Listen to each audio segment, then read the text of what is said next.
What is up, my friends? It is Sunday night. It is the late night agenda. And how weird has it been going through the entire weekend not seeing Liverpool in action? But we do have tomorrow night, which means technically we've got 2 games in a week because we play Aston Villa away tomorrow night. Then, of course, we finish with Wolves at home, Jurgen's last game, and what an emotional day that's going to be. So, yes, my friends, I know you're looking at tonight's stream title and you're thinking, Craig lost his mind. If he ever had his marbles to begin with, they're gone. Don't worry. I don't know what to believe about these stories, but as always, we're going to go through them, we're going to discuss them, and we're going to ask what you guys think. So there's a load to get through tonight. We'll be looking at realistic wide options, unrealistic wide options, a little bit of news from behind the scenes, and a few other bits and pieces as well. So we do have a lot to get through. I missed you guys yesterday. I forced myself to have that day off, but we are back tonight and back at it. So firstly, don't forget, drop a like on the stream nice and early, and hit that subscribe button if you haven't. I do have a little bit of breaking news of my own in a moment, but before I do, let's get to some of the super chats before I forget about them. Davino, my friend, how are you, sir? Hello, Craig, how are you? I'm tickety-boo, bro. I'm tickety-boo. Had a nice, relaxing, enjoyable few days. Good to go. Hope you're well. How's the family? My vacation is 10 days away. Also looking forward to meeting you in Ireland. As I said, my man, just give me a little tinkle. As I said, we'll meet up. We'll get that cup of coffee that I promised you. And again, I can finally apologise in person for that Boston show not working out. Happy Mother's Day. Hope you're in fine form, Craig. Not Mother's Day over here. We had ours a couple of months back. But to all our American or North American viewers, happy Mother's Day. Remember, mothers are important. Mothers are amazing. Mothers always do the best food as well. I've yet to meet somebody who matches up to either of my grandmothers or my mum's cooking. So yes, enjoy and happy Mother's Day to all the mothers celebrating as well. So let me start off with a little bit of breaking news from Anfield Agenda. I can now officially confirm, ladies and gentlemen, the tickets for the Liverpool show are on sale right now. If you want to come and see us in Belfast, in Cardiff or in Liverpool, all you need to do is click the link that is pinned to the top of the live chat or in the description of the stream. That will bring you there. There'll be a QR code on the screen as well. You've been asking me about the tickets for ages, and we decided that we'd push them a little bit earlier because with it being Jurgen's last week, it feels like the right time. So those tickets are now on sale. They're priced at £15 if you'd like to come and see us. The Hot Water Comedy Club, August the 4th, the last ever Anfield Agenda live show will be the one in Liverpool. So if you want to come and see us, tickets are on sale right now. Right, my friends, let's get cracking. Loads to get through tonight. So, where do we start? Well, I want to start with just a little bit of sympathy for our Arsenal supporting brothers and sisters, because I know there won't be a lot of sympathy for many people. But if there's anybody who knows how much it sucks to look at Manchester City just pick up wins and lose the league by a point or two, it's us. And I messaged Lee Gunner earlier on saying, you never know, mate, you never know. But trust me, I know the position only too well. That horrible, helpless feeling on the last day of the season when you're doing your job, but City just don't mess up and slip up. And it is heartbreaking, soul-breaking stuff. So I feel for those Arsenal fans because, yeah, it's tough, but we've done it. And to give it some context, actually, there was a good post put up about this from our friends at Anything Liverpool, and one of my favourite social media accounts, by the way. If you aren't following Anything Liverpool, you really should. They run a really good account. They said Liverpool could end this season with 84 points in the Premier League. To put that into context, 7 of Manchester United's 13 Premier League titles were with 84 points or less. So we're going to see Arsenal fans over the next few days feeling really hard done by, talking about losing a league title with 90 plus points. Imagine losing it with 97. Imagine how much that hurt. So I certainly have sympathy for Arsenal supporters and the club, because I know you all think, or a lot of people will think, that they'd be a pain in the backside. They would, but they're a good club, so I have respect for them. So yeah, it's going to be a tough one for them, because it looks like Spurs are going to probably not do them any favours. They're hoping, the best chance Arsenal have is that we beat Villa tomorrow night and Spurs put in a shift against Man City on Tuesday. Mahmood, how are you, sir? I'm convinced even if we won against Palace and Everton, I'm sure we'd put up with Arsenal performance within Old Trafford and Spurs and Manchester City doing their thing. Our wins are dramatic rather than controlled. It just hurts me, buddy, because it's that Palace game, you know, that weekend where we lost and Arsenal lost, both of us. that's the one. You know, I can't speak for Arsenal fans, but for me, that's the one that's going to sting. Yes, we went on and we lost to Kudus, and fair enough, but just knowing if we had beaten Palace that day, yeah, tough. How should the other 19 Premier League clubs react if City get exonerated? If they get exonerated, what can we do? Do you know? I've been thinking about that bridge quite a bit, and I don't know how I'm going to cross it if I come to it, because nothing will ever convince me of their innocence, but I don't know, mate. We'll have to wait and see. That's I suppose that's an argument for another day, right? So let's get stuck into the first big story of today. And you're probably going, what, Craig? Anthony Gordon? Liverpool? Really? Well, according to the Daily Express, Liverpool are eyeing up a move for £100 million, according to Newcastle's valuation, Anthony Gordon. Now, there's a couple of things on this. One, it's a really, really, really, really, really, really, really big amount of money. Two, he's not at Newcastle all that long. But there are some other parts to this that I have to admit I didn't know about. For instance, I didn't know that he was a Liverpool fan. I didn't know that he was in Liverpool's academy before he joined Everton's. So, if he's a lifelong Liverpool fan and Liverpool went after him and Newcastle needed to sell somebody, I'm not saying it's the most obvious thing in the world, but I've learned a little bit today. So yeah, I did not know that he was growing up. This article I read said, interestingly, despite his development to Goodison Park, Gordon has been a lifelong Liverpool supporter, having previously been part of our youth setup before moving to Everton at the age of 11. Wow.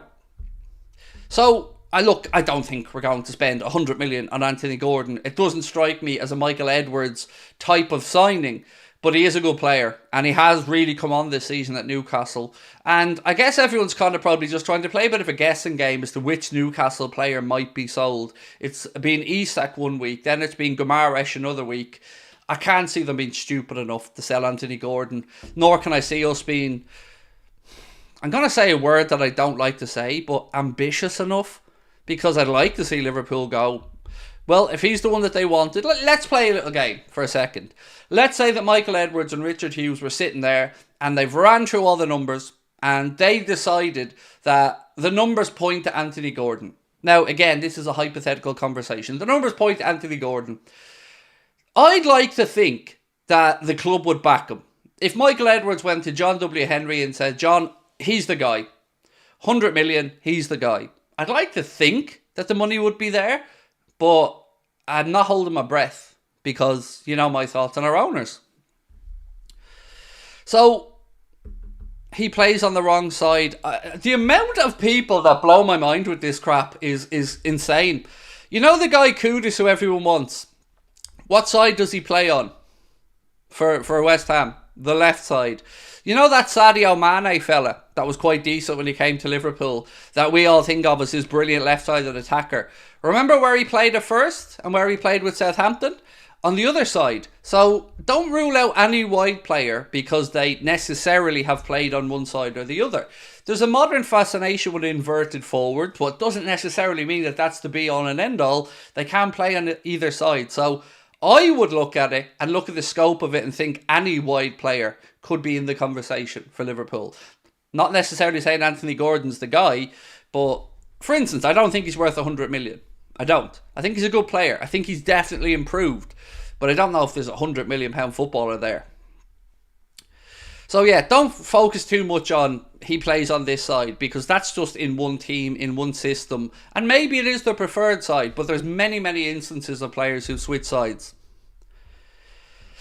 Which Newcastle player would you like to see at Liverpool? Mine is Bruno Guimaraes. I think he's excellent. I've never really bought into the hype around Bruno Guimaraes. Now, I'm not trying to say he's not a good player, but I certainly wouldn't be triggering the £100 million release clause. I don't think he's anywhere near that type of level. Nor do I think we'd need to spend that much. So for me, if I would go to Newcastle, who would I take? Probably Isak. It'd be Isak or Gordon, in all honesty. Probably one of the two. They were prepared to pay a ridiculous sum for Caicedo. Yes, they were. But look what happened when they didn't get their number one target. What did we do then? We spent 18 million quid. So the 115 million that we were willing to pay, and you are absolutely correct, we were willing to pay it. but we didn't pay it. We ended up paying 18 million quid for Endo. The question John W. Henry would ask is, who are we selling to pay for Gordon? I think you know the answer to that question, mate, unfortunately. I think you do know the answer. Deep down, I think you probably know the answer to it. So I've done out a list of some players who've been mentioned in articles. The Athletic had a really good piece giving some breakdown of wide attacking players that Liverpool have been linked with, their pros and weaknesses. So I'm going to go through them tonight on the stream as well. So we're going to cover that.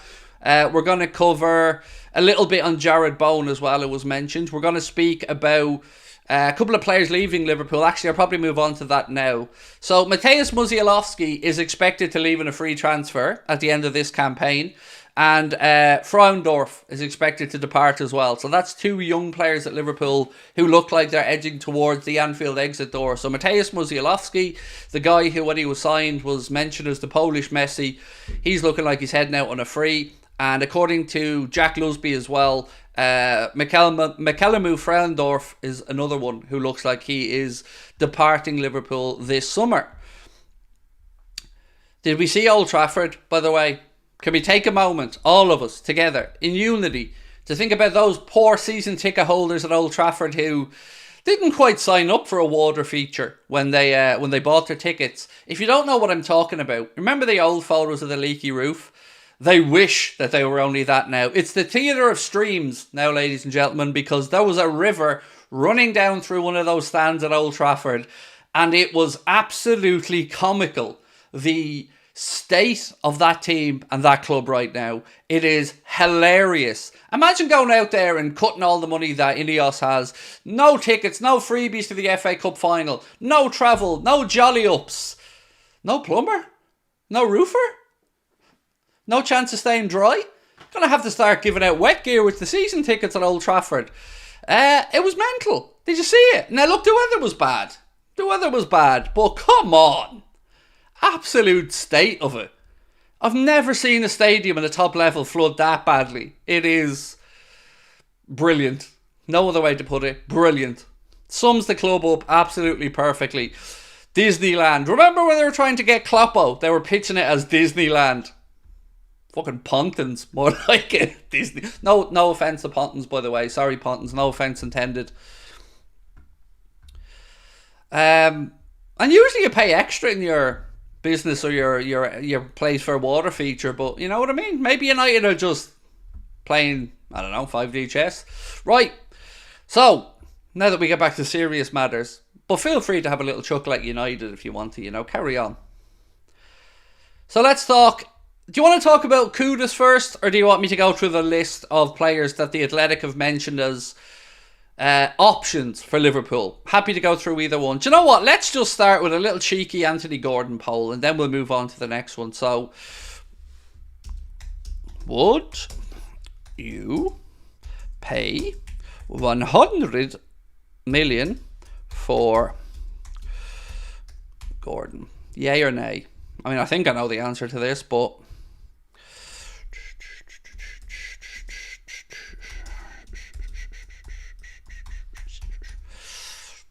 Babu. Would you pay 100 million for Gordon of Newcastle? Yay or nay? I'll leave it to you guys in the chat.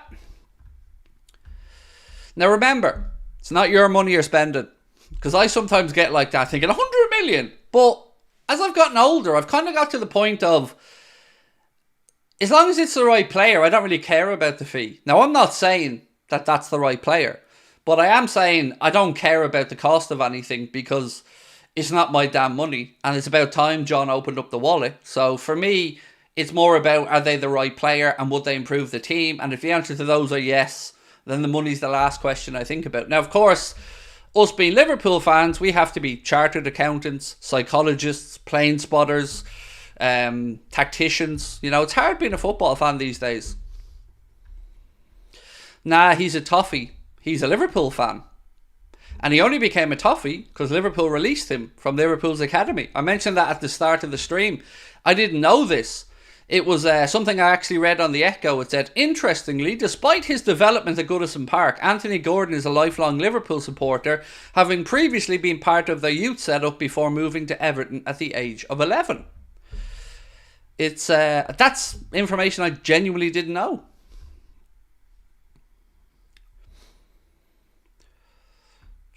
I would prefer a defensive refresh before attackers. Well, looking at what the journalists are saying, King Winter Soldier, it looks like centre-back and an attacker or a wide forward is the priority based off what a lot of the journalists have been saying over the last little while. So I think you will see your centre-back, that your defensive reinforcement. And I can't argue with you. You're spot on. We do need a centre-back. But I think a wide forward will be part of the process as well. Colin Blackshaw, brilliant show, Craig. Thank you, mate. Long-term viewer as well, Colin. I know you've been a member there for 6 months, but you've been watching us for a lot longer than that. I certainly remember your comments for many years, mate, and it's always a pleasure to see you win. So thank you, bro, for your support. Did you see Luis Diaz's words regarding his future today? Yeah, this made me laugh, right? There's a reason I haven't put it in the title or anything. So the story is, Luis Diaz was asked about his future today and he said he's happy at Liverpool. And that's the story that's going around, and that's the story that's put in there, and that's the story everyone's talking about. Again, context seems to have gone missing. So let me tell you how I read it. Liverpool Football Club's official website asked their employee if they're happy at the club that's paying their wages. What do they think he's going to say? I think it's a nothing piece because, as I said, it was Liverpool on their website asking their player about the season and how he's enjoying himself. He's hardly going to come out and go, I want to go to Barca. Yeah, this is, I'm done, I'm bored, I want to go to Barca. So I didn't expect anything else, and I don't really read anything into it either way, pro or for. But again, it's from your website. It's from the club's website. I don't expect them to say anything else. Your thoughts on Arsenal taking the title down to the last day? My thoughts have been pretty clear all the way through, and I think I differ from a load of people. I've always wanted Arsenal to win the league if it wasn't us. I can't stand that lot in Manchester. I can't be arsed with them. You know my thoughts on them. So give me banter from Arsenal fans if they win the league any day of the week over me having to look at another league title being won by City and just feeling disgust at football. I'd much rather a bit of banter from a team that have built it successfully, improved season on season, and go and do it. So for me, I hope Arsenal can do it. I don't think they can, because I don't think City are going to drop points, but it's never been a doubt in my mind. If we couldn't win the league, I always wanted it to be Arsenal, because banter is what we expect. I don't mind a bit of banter.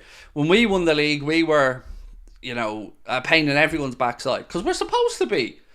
But at least I can look at it and go, thank God that we don't have to listen to any more of this crap about this 4 in a row, this super team, Pep being a blah blah. I'm sick of it all. The sooner the better we're rid of them, and the sooner the better we know what the outcome is. So for me, I want Arsenal to go and do it, but I don't think they will.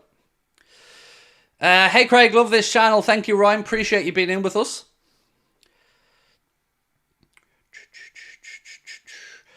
Do I think the Kudus rumours are true? I really don't know. And look, I'll move on to speak about Mohamed Kudus now. I don't know if they're true, but there's a couple of things that we know. We know that David Ornstein said that Mohamed Kudus and Lucas Paqueta have release clauses. Now, there was a West Ham fan account that was posting that believes those release clauses, or at least the one for Kudus, doesn't come into play until 2025, the 1st of July 2025. I don't know if that's the case or not.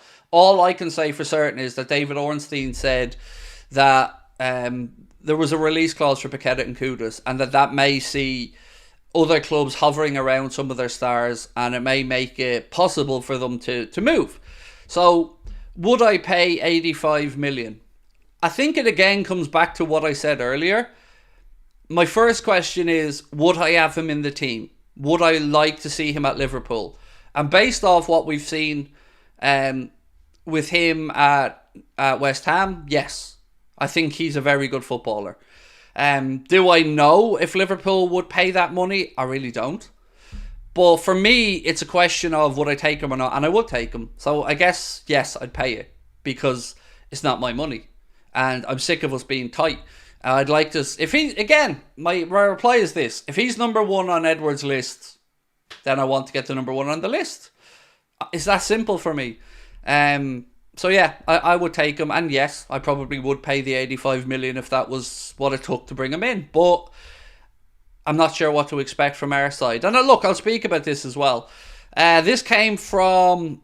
This is a really iffy link. I have to say this particular one. Now, there was links to Kudus elsewhere, but this particular story I'm about to read out comes from a guy that's Ibrahim Sani Dara, who, look at his Twitter account, and it's very iffy, to say the least. He claims to be a lot of things. But what this account says is exclusive. And when I say iffy, I don't mean he's a dodgy guy or that. I mean, there's a lot of bold claims made in his bio without any links for immediate backing it up. But anyway, he said, English giants Liverpool are set to trigger the £85 million release clause for Mohamed Kudus to capture the Ghana superstar from West Ham. The Reds activated contacts today to help them in completing the deal before agreeing personal terms. Liverpool want Kudus. But that isn't the only story linking us with Kudus. That's just the one that we're speaking about here.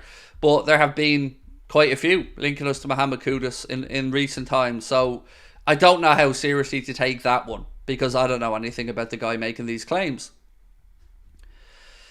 Sorry for being late. What was the Gordon stuff? So there was a rumour in the Daily Express that said Liverpool are eyeing up a £100 million move for Newcastle's Anthony Gordon, Adam. And then when I looked in a little bit further, I found a piece on the Echo that said, and I didn't know this, that he's a Liverpool fan, a lifelong Liverpool fan, and that he was in our academy before being released at the age, I think it's at 11, where he joined the Everton Academy. We have a poll up at the moment saying, would you pay £100 million for Anthony Gordon? And I'll leave it till it gets to 1,000 votes, but it's pretty clear that people don't want to pay 100 million quid for Anthony Gordon, and I don't blame them, because I think there's a lot better value out there for 100 million. So you do have the homegrown aspect. We've got to be honest about that as well. But 100 million still a big premium for a player that, you know, they bought for, what was it? I can't actually remember what Newcastle paid. Was it 48? Maybe something like that. So I'll leave that get up to 1,000 votes, because that's a nice sample size, and then we'll finish that one. And Newcastle need to sell in order to buy. They do, and they also have PSR ramifications that they have to balance out. So this is going to be a very interesting summer, because there are a lot of clubs that, if they qualify for Europe, have a bit of a headache. I think Newcastle certainly have to be careful about their spending. We've already spoken about the fact that Chelsea could actually be in trouble if they get into the Europa Conference League or the Europa League, because then they fall into the FFP calculations for UEFA, which I don't know. I don't know Chelsea's finances well enough to know if they'd have any trouble there. So I do think you're going to see some clubs make some unpalatable decisions on player sales this summer.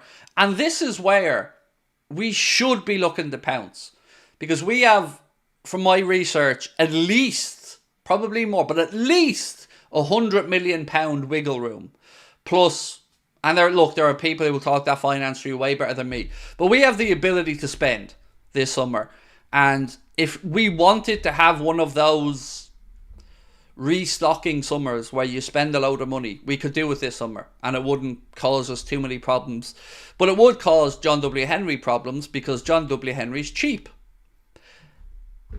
So that's where I'm at with all of it. Let's see where the poll's at. We're nearly up to the 1,000 votes, so do keep voting away. And when that poll ends, we will bring you the result. L.A. Pope, welcome, mate, to Anfield Agenda FC. Great to have you with us. So, quick question, just get away from football for one little second, if I may. What did you guys do with your Saturday night? I hope you all had a lovely evening. I was thinking of you all last night. Not individually, because that would have taken a while. But I was thinking about you all. I was thinking, it's 8:30 now. I'd normally be streaming. I wonder what everyone's doing. So, how was your Saturday night? I hope you had a good time. You know, I'm sure most of you are a lot less boring than I am. My days off are just filled with more sport, some good food usually, bit of time with the wife. Yeah, I'm a pretty boring dude, but I'm sure you guys had some exciting weekends, and the weather was cracking as well. Really lovely weather.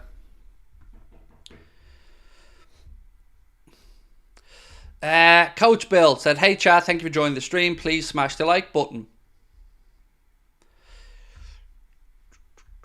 I was eating pizza and finishing off my dissertation. Well in, mate. Well in. Good combination, that. Pizza and dissertations. Good. I like it. I bought myself a Ninja wood fire grill to make pizzas for the summer, so I'm actually looking at it there. It's right in the sitting room. Good, Craig. An Indian takeaway last night. Chicken tikka masala. No messing around there, George. Chicken tikka masala, well in. Eurovision. Do you know what? I'll cop to it. I watched it. I haven't watched the Eurovision in at least 7 or 8 years, but I did watch it last night. Now, I didn't watch all of it. I watched Ireland's performance and I watched the voting on it. But I have to say, well done, Sweden. I thought it was a great production. I thought they put on a great show. Congratulations to Switzerland. But I'm very proud of Bambi Thug. I thought they were brilliant. I know that they're not everyone's cup of tea, but honestly, I thought that they did Ireland extremely proud. I thought the choreography was amazing. I thought the visual aspect of the performance was amazing. Honestly, I was one around. I thought it was really good. I thought the whole show was brilliant, and yeah, it was fun.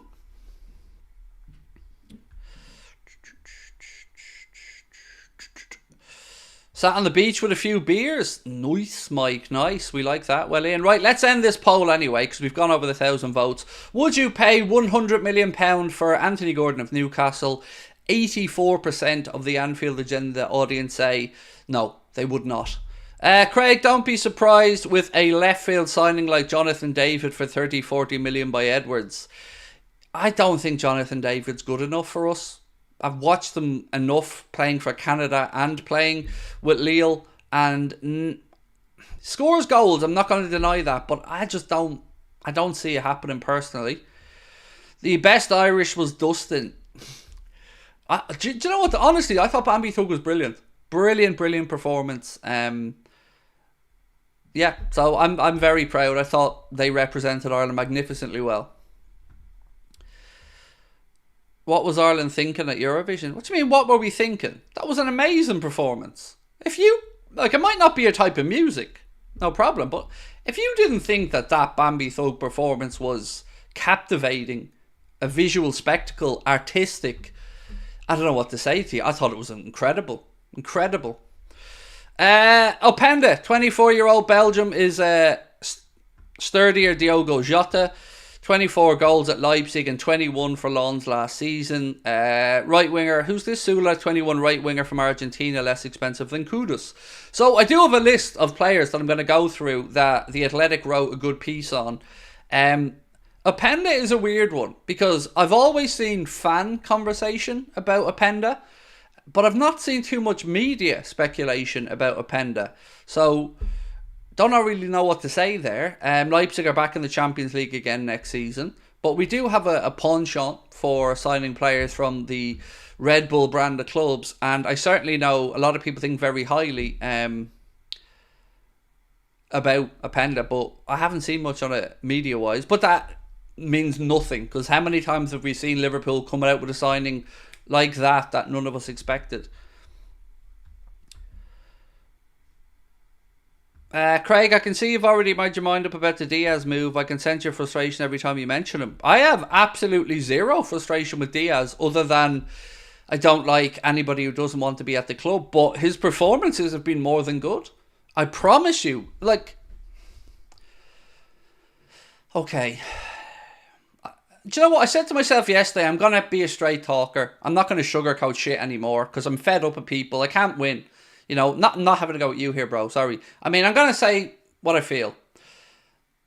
Honestly, looking at the situation right now, where we have 3 forwards, let's say, that are debatable about keep or sell.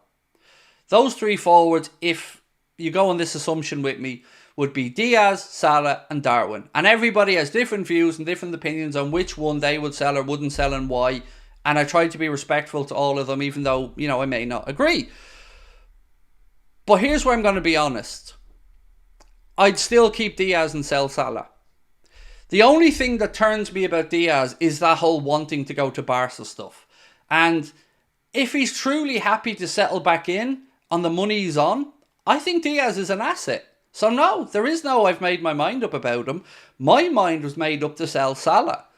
I think that is the biggest no-brainer of this transfer season if the right offer comes in.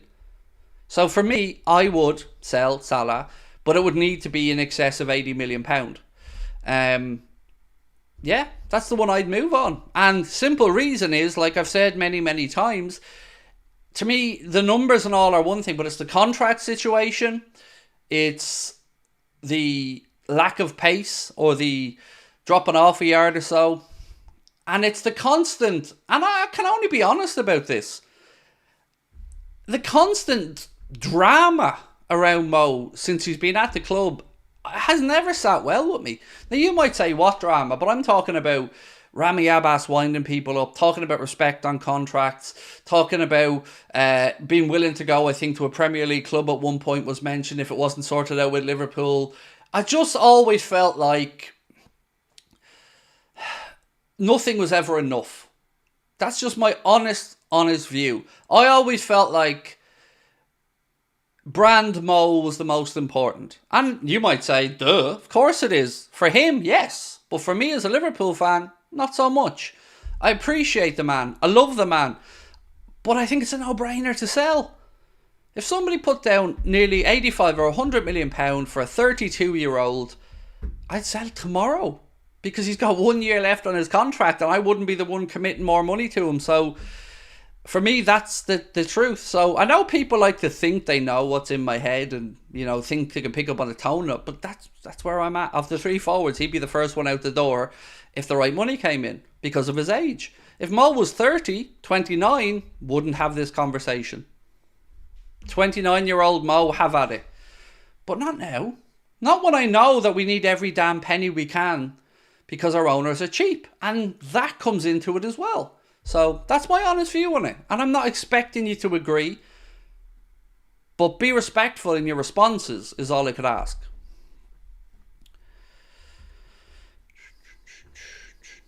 I totally agree with you 100% regarding Salah and keep Diaz. You're right about the me for a Salah. And that's okay, by the way. There's nothing wrong with a player looking out for himself. Because somebody has to look out for him. You know, it's his life. It's his career. I get it. I'm not hating on him just for that. But there's just been too many instances for me where the narrative around Salah has been distracting at times. The Mane situation, the AFCON situation, the World Cup qualification, the contract renewals, the picture with the PSG president. It's just one, and the biggest of all, for me, on a personal level, is been the absolute shithouse behaviour of Mohamed Salah FC fans. Not Liverpool fans. Mohamed Salah FC fans. The crap and vile and vitriol and disgusting accusations that people have thrown at my fellow Liverpool fans who dare not agree with every word has wound me up no end. And I can't lie about it. And I've always said to you guys, I've never been able to fully fall in love with Mo for various reasons. Some of them being that he's a very clean-cut guy, and that's not a bad thing.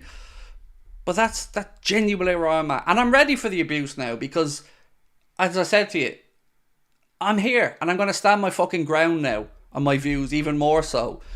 Because nobody else I've ever seen at Liverpool has had a group of professed fans, but all they are is trolling little scumbags who come in and shower hate on everybody if they're not all on the same page. There's no respect from them. There's no thought for Liverpool Football Club from them. And the accusations that they make are quite simply disgusting. And I'm not having it. I'm not having my fellow Liverpool fans being belittled because they dare say someone had a bad game or it's not good enough. And if you're not a Liverpool fan, at least be respectful that others may view that the guy you idolise may have had a bad game. And it isn't down to race. And it isn't down to religion. and it isn't down to him being an Arab. All this other shit that has been disgusting. I'm done with it all. I'm done with it. Truly, I'm done with it. It's not worth the ball ache for me.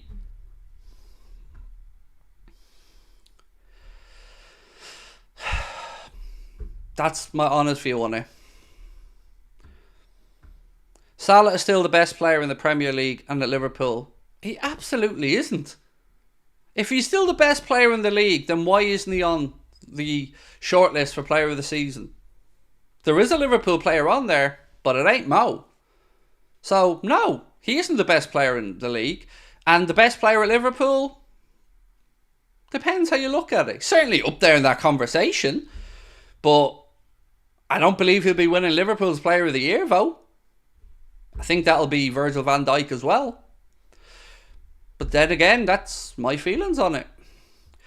If FSG offers Salah a 1-year contract extension on his current terms, we get 2 seasons out of him, and then he leaves on a free, would you be on board with that?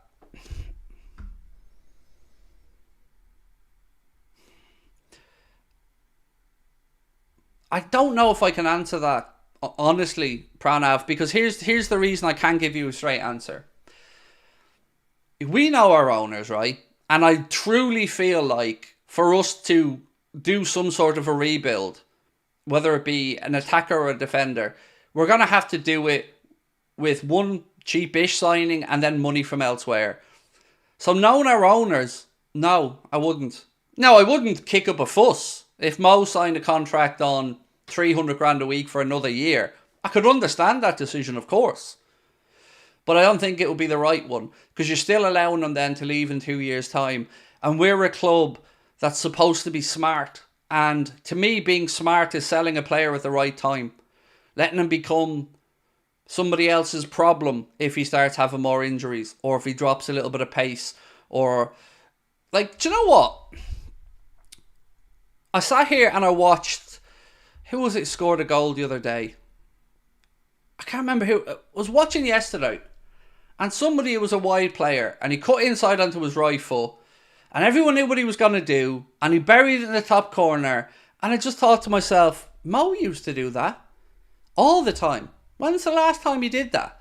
Remember we used to have the conversations with Mo and Ari and Robin and and Thierry Henry and all these other wide players that you knew what they were going to do, but you couldn't stop them.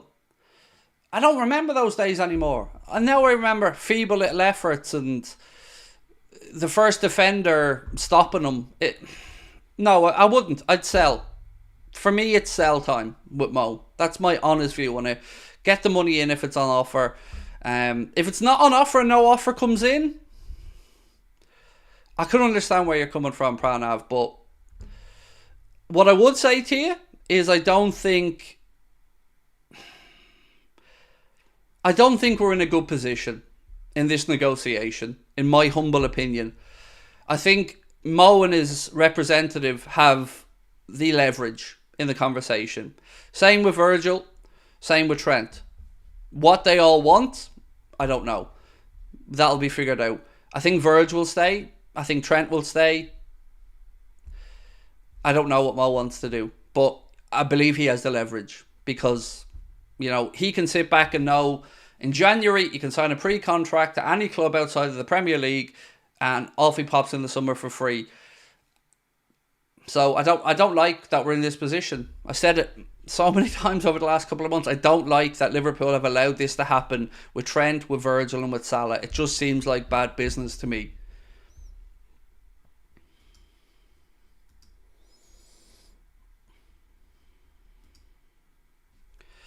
Sorry guys, I'm just trying to get through some more of your comments. Liverpool are definitely speaking to Somerville. I can't guarantee that. Said, did you mean can or can't, mate? There's been loads of talk about Crescencio Somerville. Just my honest answer on that has been I don't know enough about the kid. I haven't watched enough of Leeds to know if he's good enough or not.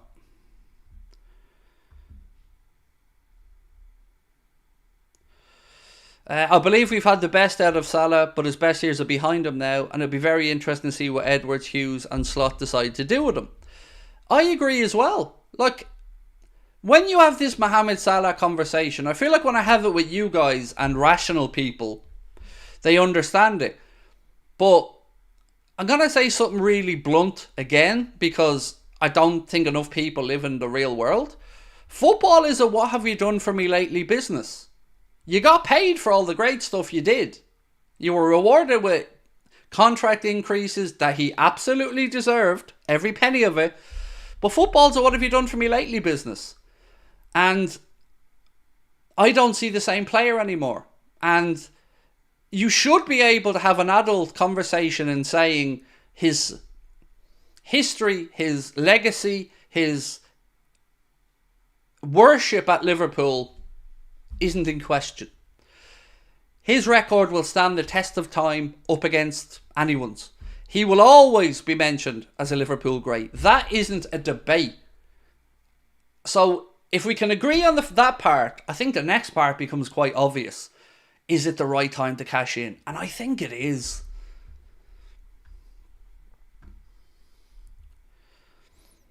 It's Liverpool's fault. We always let contracts run down, as seen with the players we let go for free. I know, it's nuts. It's nuts, mate. And it kind of... There must be a reason for it. There must be a financial reason for it that I'm not aware of. Because it certainly isn't like the people who are running the football club are tickos. You know, they're all very, very intelligent people. So there must be some reason that I, as a lay person who doesn't understand the economics of it, doesn't understand. We can't reward sentimentality alone. Exactly. That is the problem. Look at what happened with Casemiro. As an example, United signed Casemiro from Real Madrid for a substantial fee. He came in and he had a great season. And now he's fallen off the edge of a cliff. And he's not even running out to hold a defensive line. He doesn't look like this. He can post all the pictures he wants of everything he won at Real Madrid. Nobody's questioned that. But anybody who thinks Casemiro isn't dog shit right now is deluded. He's absolutely atrocious. But his career up to that point, that's not in question. I think the same has to apply. I don't want to be sitting here next season regretting not selling somebody or talking about a problem that we have left fester. It's really clear to me. You sell when they're past their best, and you use that to bring in hungry, young, athletic players and hope they become the next.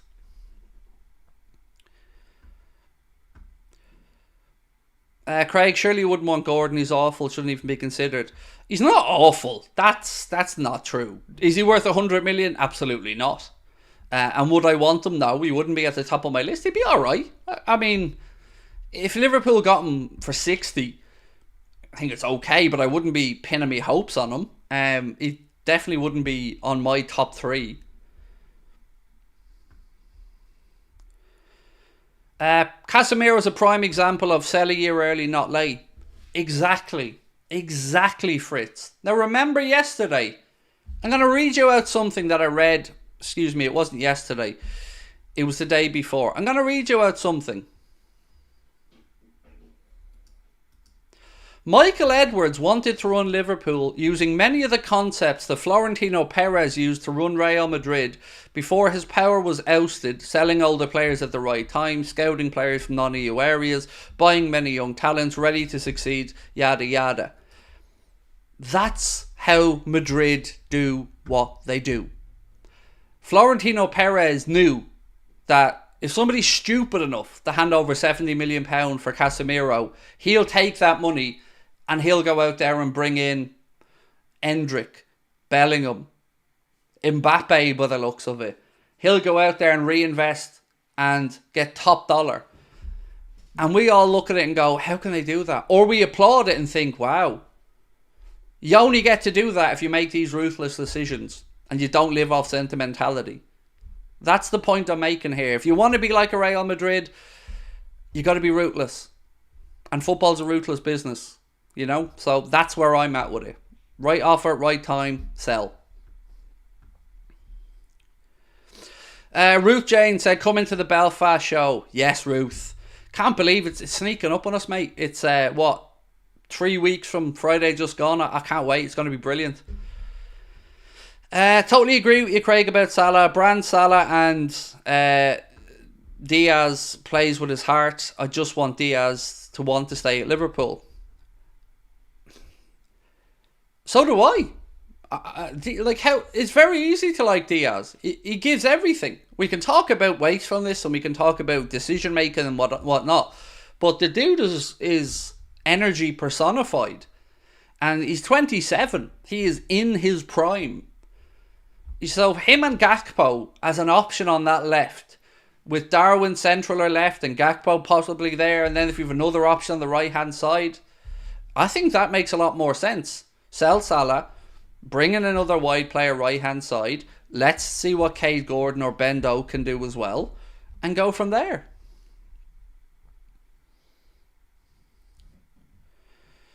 Ali, look, I'm going to change the conversation slightly to speak about Ali's point here. My wife just going to walk the dog, everybody.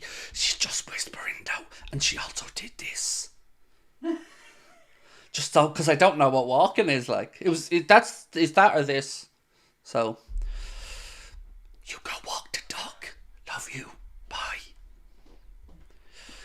Sorry, to get back to Ali's comment a second ago. Said, honestly, for me, I'd get rid of Nunez. There's players who just don't have the potential and are the finished product, like ENQUIRIES and Isak, who properly finish the ball. Also, I think you underappreciate Mo.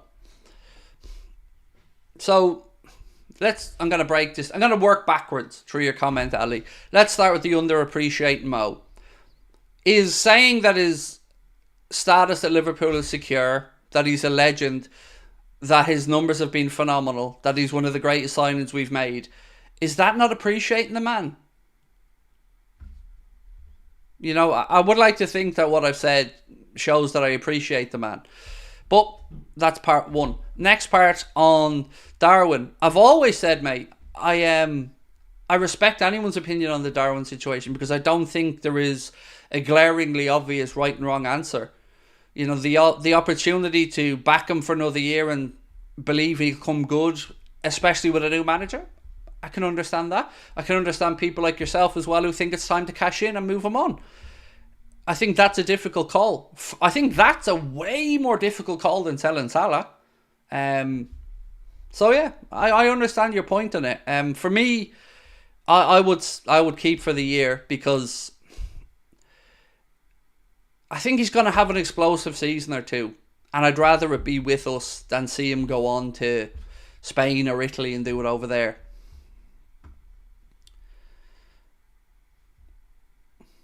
Mo Salah 11 said, the only reason why I wouldn't sell Salah is because you can't find a good replacement. No one is a good winger. So let me ask you this, honestly, do you still think Salah's a great winger? Winger being the operative word here, because I don't. I really don't. I think Mohamed Salah can play through the centre.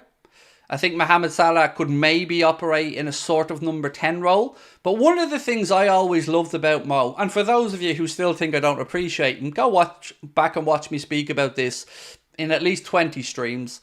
One of the things that I always loved about Mo, one of my favourite attributes of his, was he tracked back and defended. He wasn't a lazy forward. He wasn't somebody that just wanted to be in the action area scoring. He worked really hard for his team. And he came back and he helped out with the right back situation and he defended.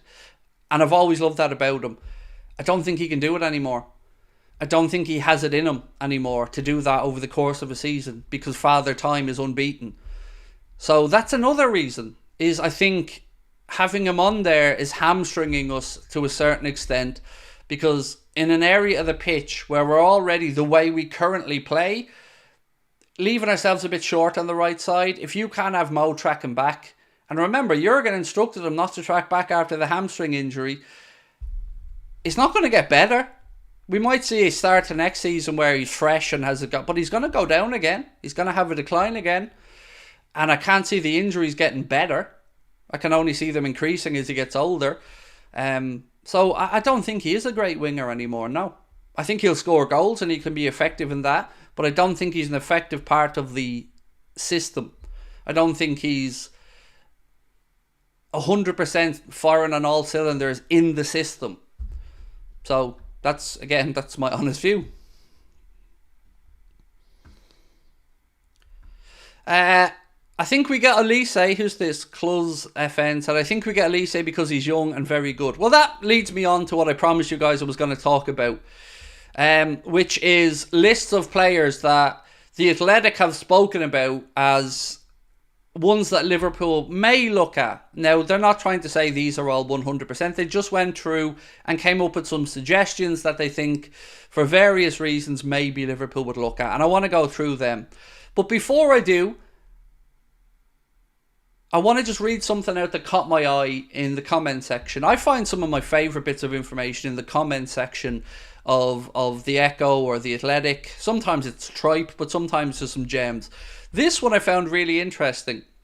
This poster said, interestingly, in Josh Williams' recent and excellent book, he has Edwards himself proposing a model to FSG where and hear me out on this one because I think this is spot on. So again, I'll start it again so I don't break. Sorry. Interestingly, in Josh Williams' recent excellent book, he has Edwards himself proposing a model to FSG where the manager has very little say in transfers in year one, but increasing amount of influence as he stays.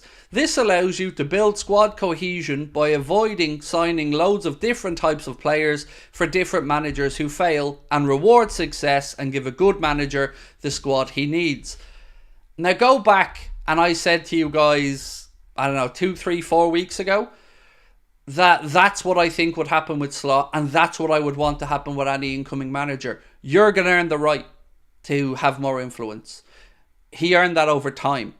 And I think that that's a clever way to operate a football club. That brings Slot in. Let Edwards and Hughes take care of signings on year one. And when Arne Slot, and if he does, and we all hope he does, when he shows his proficiency and his eye for talent, then you start to increase that. Then you start to give him extra opportunities to have a say in transfers. But you earn it. I found that really interesting. I thought it was a great take.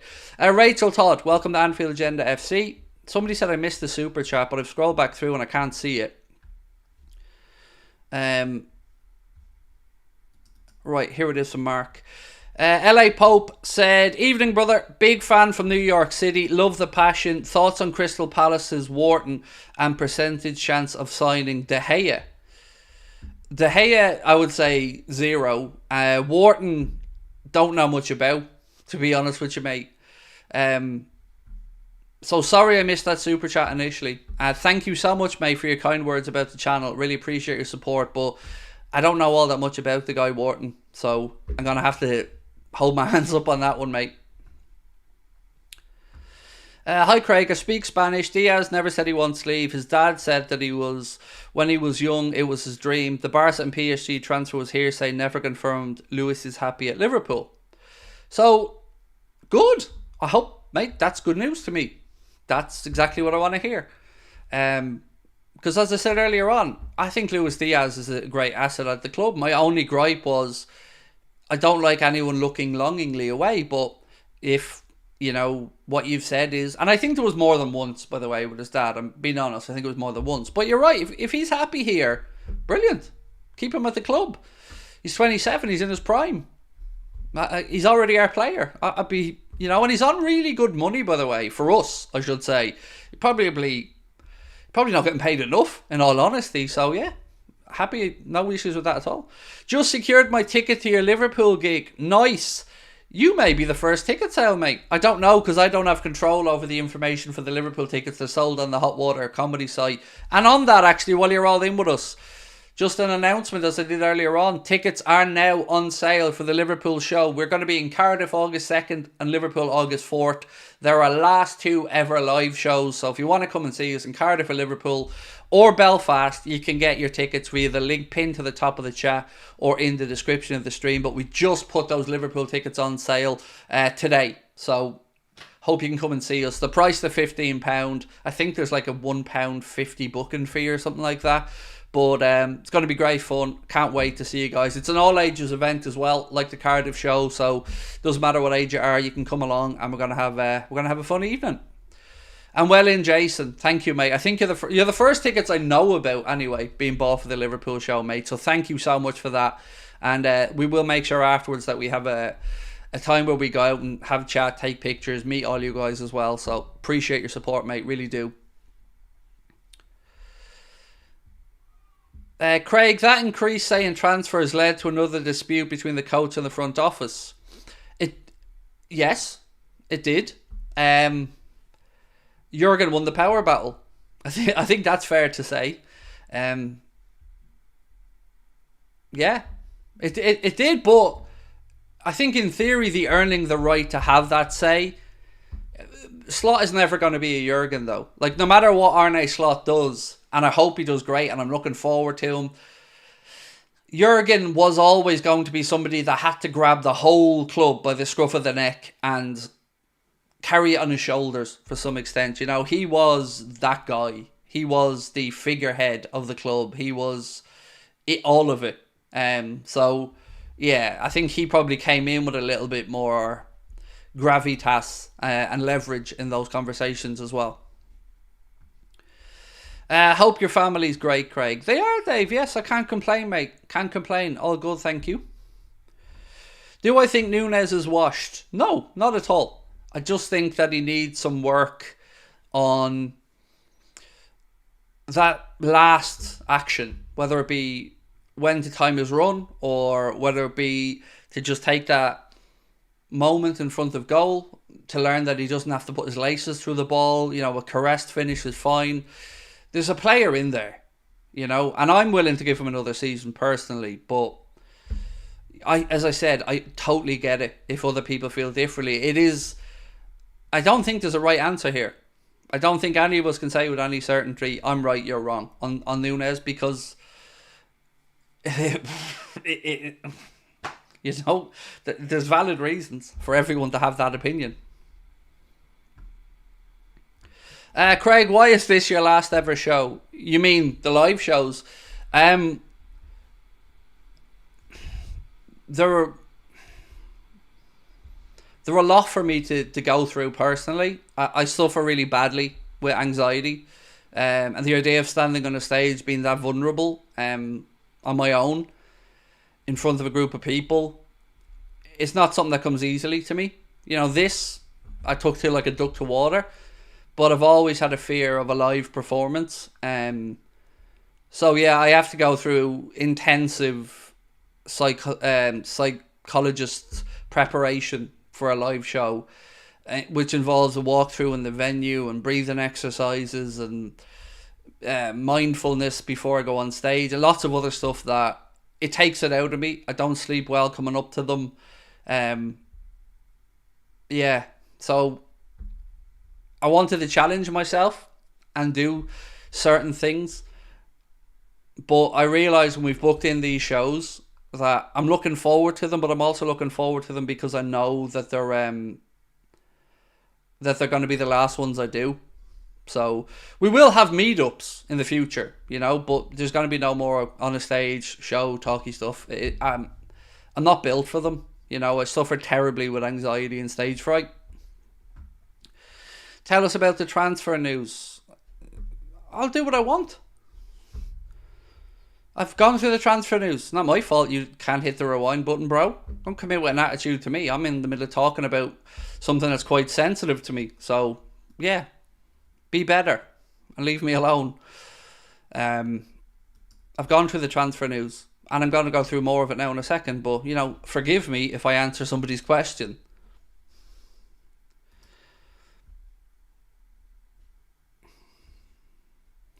Watch out for the heckler. There won't be heckling at our shows because it's an audience participation show. I fully want people shouting out. Like the show we did in Dublin, my favourite part of it was shouting back and forth with people. I want you involved in the show. And that's fun to me. I love that. You know, that's what it's all about. United mudded. Chelsea getting Europe again.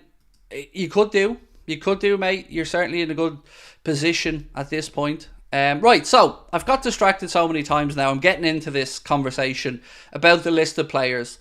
So, as I said, there's a really good piece on The Athletic that lists some of their recommendations that Liverpool could look at in the transfer market. So the first one we spoke about the other night, but I'm going to go back through again. Mohamed Amora. Somebody from his home country was in the chat the other day and saying that he was utilised as a winger at national level. Anyway, so one of the latest rumours centres around Union Saint-Gillois forward Mohamed Amora. Reports in recent weeks have claimed that Liverpool are interested in signing Amora, and now an update has emerged. According to German outlet Kicker, Bundesliga club Wolfsburg have also joined the race to sign the 24-year-old who scored against the Reds for Union Saint-Gillois in this season's Europa League. But it's been claimed that despite Wolfsburg expressing an interest, they will face competition from Liverpool. The report states that the Reds will provide wealthy competition to Wolfsburg for the Algerian international. I know nothing about the kid. You know, the other day when we mentioned him on the show was the first time I ever really thought about him. When they said he scored against us, I went back and watched it. But other than that, I can't say I know too much about him. How are you? I love your channel. So much effort. Thank you, mate. I'm very good. Thank you. Yeah, very good. I'm very grateful for good people like yourself, mate. Come in, support, and have such nice things to say. Thank you. The next one on the list is a bit of a blast from the past, actually, and somebody we haven't spoken about too much. Dani Olmo is another one that was suggested on this list. It said, meanwhile, according to Spanish news outlet Sport, Liverpool are one of several clubs showing an interest in signing Dani Olmo this summer. It has been stated that Olmo could leave RB Leipzig at the end of the season, with a Premier League club a possible destination. The report claims that Liverpool are joined by Chelsea, Manchester United, Arsenal, Spurs and Manchester City in expressing an interest in signing the 26-year-old Spanish international. So what are we saying on Dani Olmo? Should we do a little poll on Olmo? Because he's one that we've been linked to, gone back quite a bit. And again, another Leipzig player. When we're linked to players from Red Bull clubs, my ears prick up a little bit because, you know, we've got history there. So, would you take Dani... Nope, not all caps there, Craig. Dani Olmo at Liverpool. Right, would you take Dani Olmo at Liverpool, yay or nay? Let me know in the chat. And there's a few more names I'm going to go through in a second, including Bakayoko, Conceição, and Nico Williams. We're going to talk about them in a moment. Ooh, interesting poll so far. Early votes, it's quite close. We need a Croatian. I agree, Harry. We need a Croatian. Spot on. I wish that Croatian had been Josko Gvardiol. But you are right. With us returning to the Champions League next year, it's plain as day we need a Croatian or we can't win the Champions League.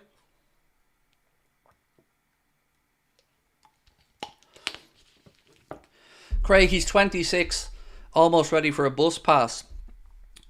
Really? So, bringing in somebody in their prime, at the early part of their prime, to replace potentially a player like Mo, I wouldn't say that's stupidity. I would say that's a here and now type signing. Now again, I'm not saying he's the right one, I don't know. But 26 is reasonable, I think. We need more Brazilians. Can never have too many Brazilians. Never. We all love a Brazilian, let's be honest. We love a bit of samba flair. I'm going to leave that Dani Olmo one running in the background while I speak about Nico Williams. Because Nico Williams is a name that we've spoken about quite a bit. Barcelona, also by the way, linked with him. Apparently, since they know they can't afford Lucho, Nico Williams they see as somebody who's maybe more attainable. So we'll get on to that in a second. Stevie Boy said, Liverpool are linked to all these players. My opinion will end up with 3 players mid-range. Your thoughts? I think it might depend on what sales we make, to some extent. Do I expect us to go out there and bring in 3 60 to 80 million quid signings? No. I think there will be one in and around mid to high 50s. And then the usual 30 to 40 million is probably my guess. And look, that's not necessarily always a bad thing. It depends how they mature and how they work out. So anyway, on Nico Williams. Sorry, yes, on Nico Williams it says, the piece starts off by saying Iñaki Williams had been sporadically linked with Liverpool and other top Premier League clubs for 7 years, but it's his 19-year-old brother, the Athletic Bilbao teammate, who would be a perfect fit. Nico, a left winger, has pace to burn and loves to dribble. Who's this? Akamach and Vinicius Jr. average more attempted take-ons than his 8 per 90 minutes in La Liga this season. He's another player who can carry the ball into advanced areas, but is happy to be given it in the final third too. His progressive passes received per 90 are 11.4. It is in the top 10% of La Liga attacking midfielders and wingers. Williams can operate on both flanks, but has done the majority of his damage as a right-footed left winger. And then there's a chart below that shows basically a heat map of where Nico Williams' action areas have been.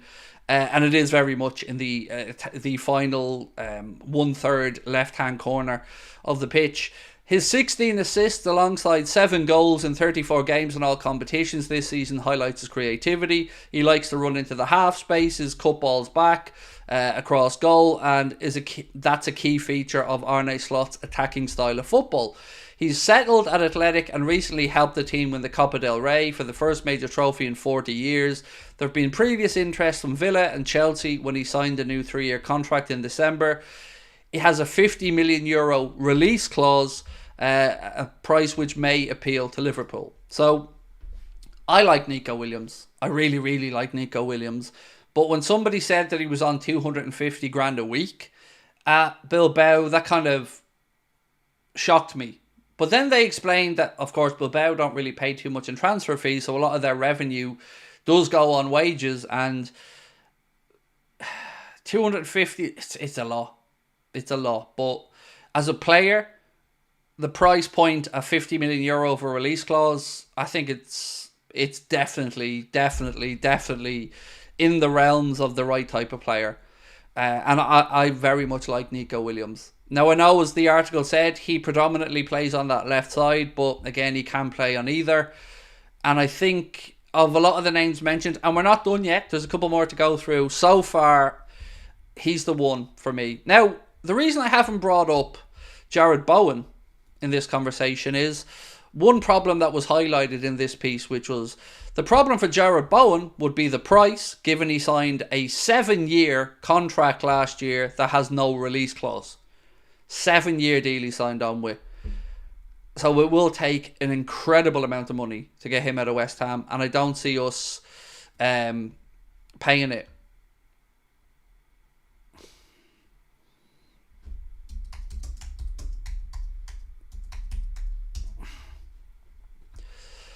So yeah, for me,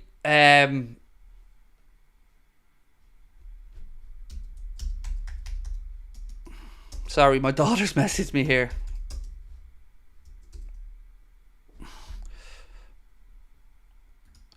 Yeah, no way I'd pay that for Bowen. No way I can see Liverpool paying that for Bowen. Super chat from Benjamin said, "Morning, Craig. Long time no speak. I heard a rumour today Rodrigo is our man to replace Núñez from Madrid. I can't see Núñez going though. Thoughts?"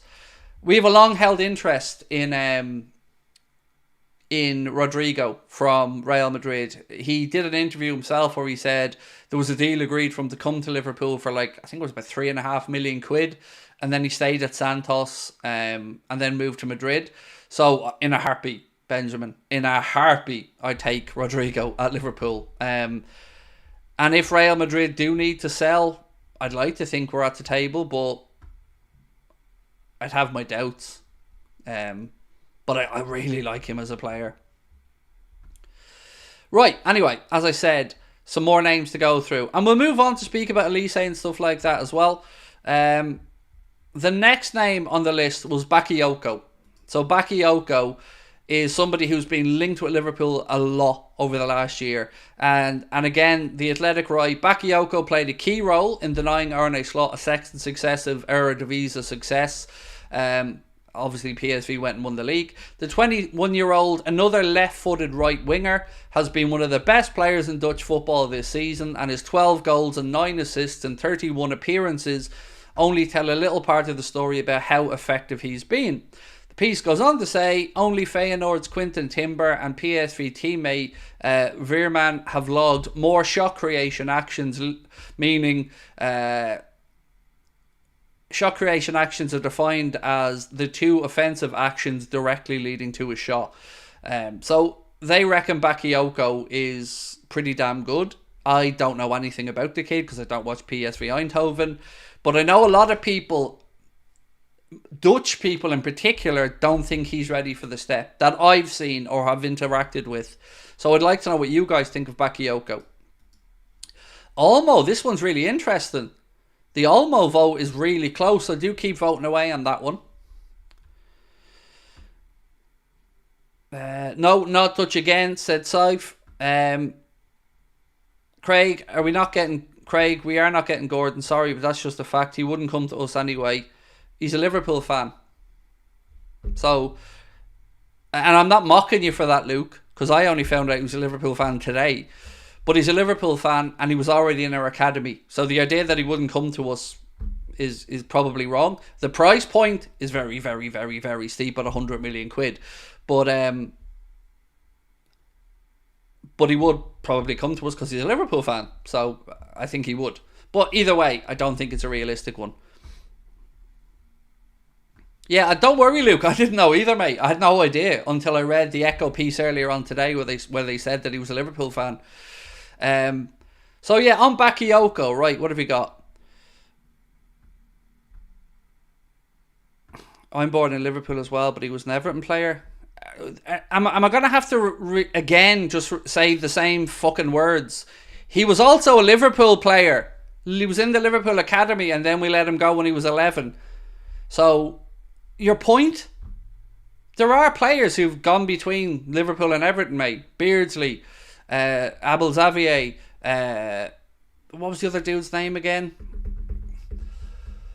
Feckety Fook Feck. Who am I thinking of? I can't think. Graham, help me out. Graham, I can't think of his name.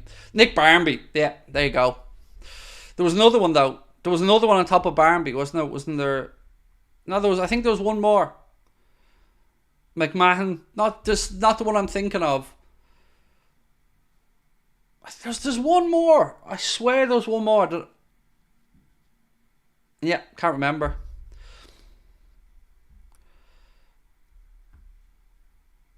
Cody. No, not Cody. He didn't go directly, to be fair. Who was it? There was Barmby, but I'm sure there was like one more. Anyway, look, neither here nor there. He's still not good enough. Again, I never argued he was. All I can do is report the news, my man. And the newspapers were reporting Liverpool were interested in the 100 million bid. So all I can do is report that and have a conversation about it. Right. Yeah, there's somebody else on this list that it's going to drive me mad. Either that or I completely invented this other person in my head. But look, either way. Here's a name that I haven't seen much talk about. Francisco Conceição. And the piece says, what better way of finding a new winger than to return to Porto to pick up their next exciting white man? Gary Ablett. I like that, Gary Ablett. I don't think it was Gary Ablett in my head, but you are. Gary Ablett is a good show.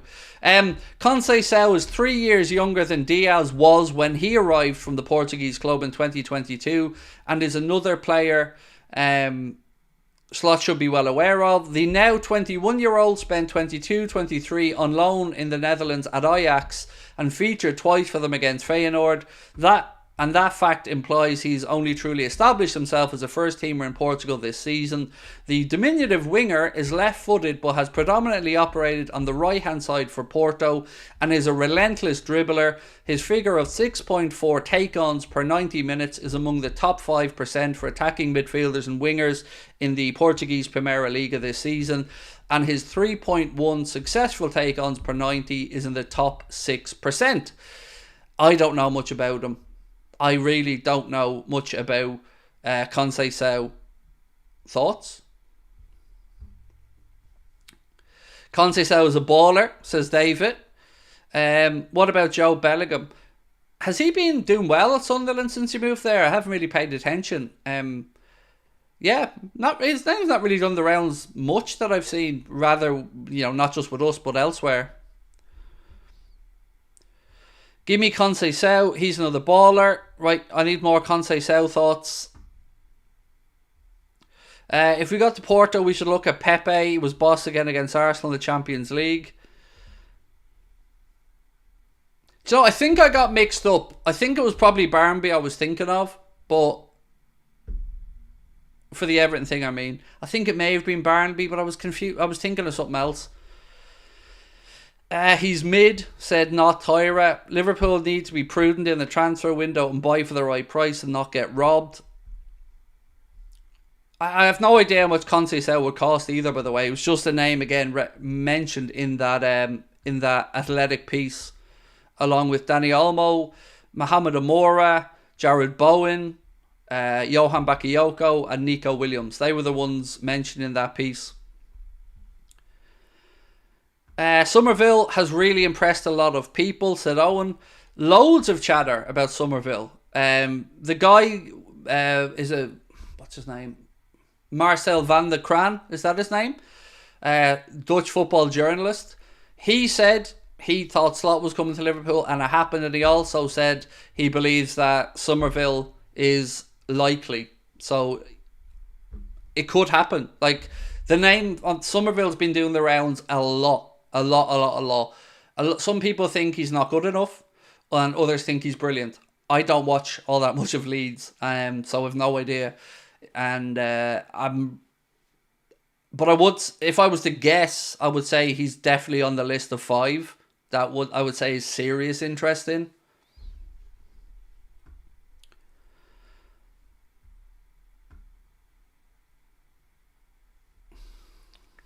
Somerville is very good, said unconformed CF.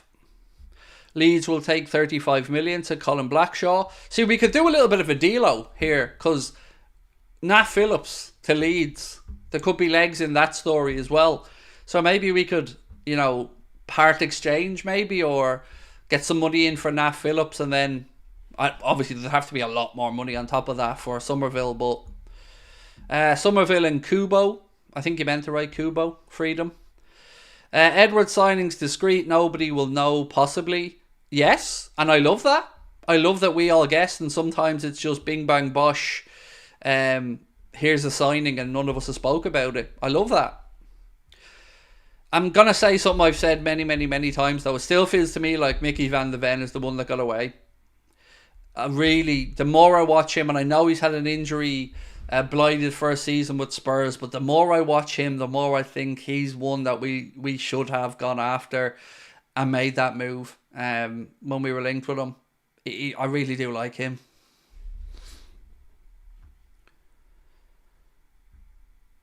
Some of the names being bandied about are not as good as some of our youth players, but I wouldn't necessarily write off the idea of some youth players as well, by the way. There are definitely youth players coming through who are going to get opportunities.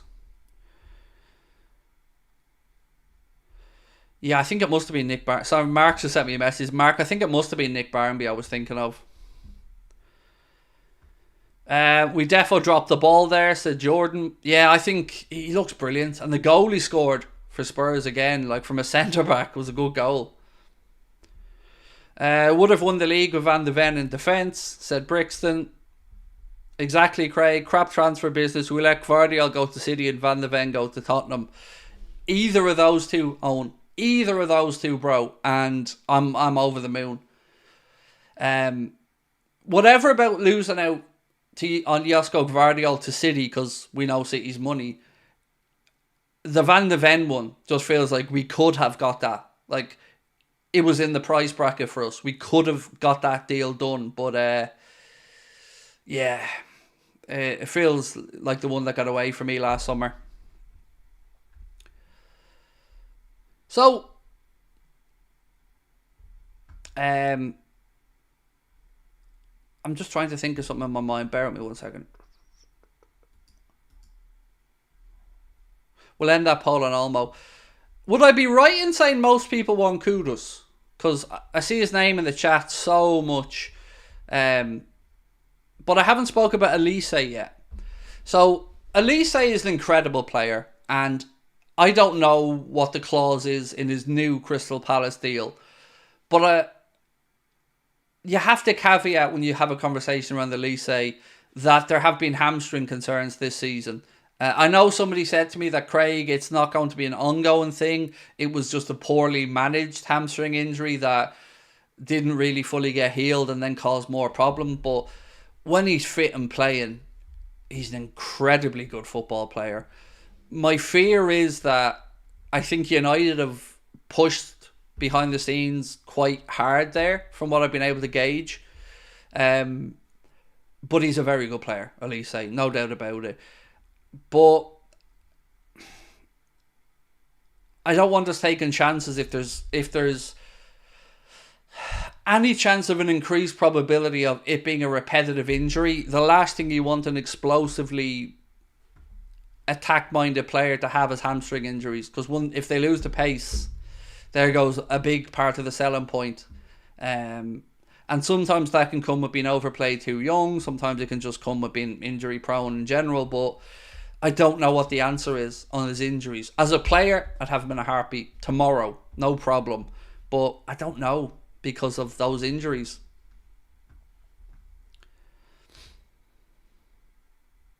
And this is, I can't believe I'm about to admit this, but I'm admitting it because I try to be honest. Also, don't want to go too far into the I'd love Elise camp in case he ends up at United, because I don't like when that happens. So, it's the same with Frankie de Jong. I've always said de Jong's a great footballer. I've always said I really like de Jong, but I've always felt like we won't pay the wages for him, so he may end up at United. And Elise is kind of the same thing. I do really like Elise, but I fear we may see him at Old Trafford. Craig, I'm gutted we never followed through with Doku. Massive chance missed there. We tracked him for quite a while. And he does look... He's still not the complete article, but it's certainly a lot to like about him. So Mark sent me a message saying Fabrizio Romano said the release clause for Elise is 60 million. I think there's value at 60 million if you're confident around the injuries. Then I think 60 million's a fair number. He definitely looks like a 60 million pound footballer to me anyway. Toulouse beat PSG. Oh, well done. Mbappe's farewell. That went well then, didn't it? 3-1. Last game there at the Parc de France, or whatever the fuck that kip is they play in. Stade de France, but I never remember which one's which. Yes, we're closing in on 500 likes, by the way, my friends. So if you haven't, please do hit the like button. I'm staying on for another 35 minutes. So I think I've gone through most of my notes. So let's spend the last 35 minutes going through what you guys want to discuss. So before I do, just a reminder, again, live show tickets are on sale for Belfast, for Cardiff and for Liverpool. Link at the top of the chat and in the description to get your tickets. If you do, let us know if you get tickets, particularly to the Liverpool show. Because if you've got tickets to the Cardiff show, I already know, because we're selling those tickets directly ourselves. But if you're coming to the Liverpool show, really would love to know. So let me know if you've got your tickets, and I look forward to seeing you on the night. Right. Sell Van Dijk. Ooh.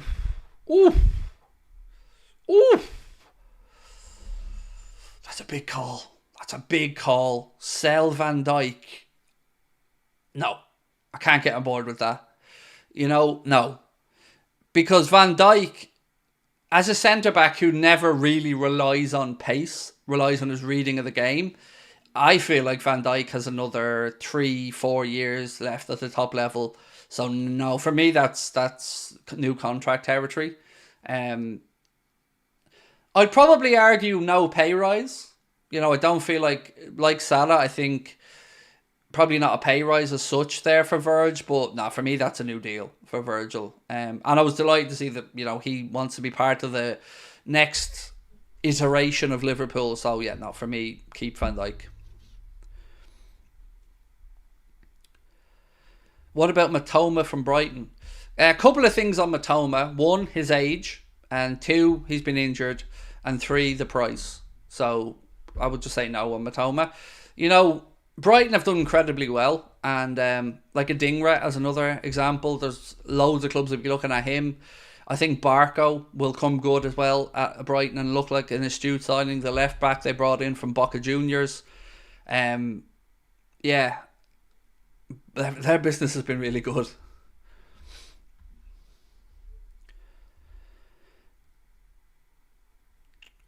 Mr. Salah, bye bye mate. Talk to you soon. Would I take Sancho? Um,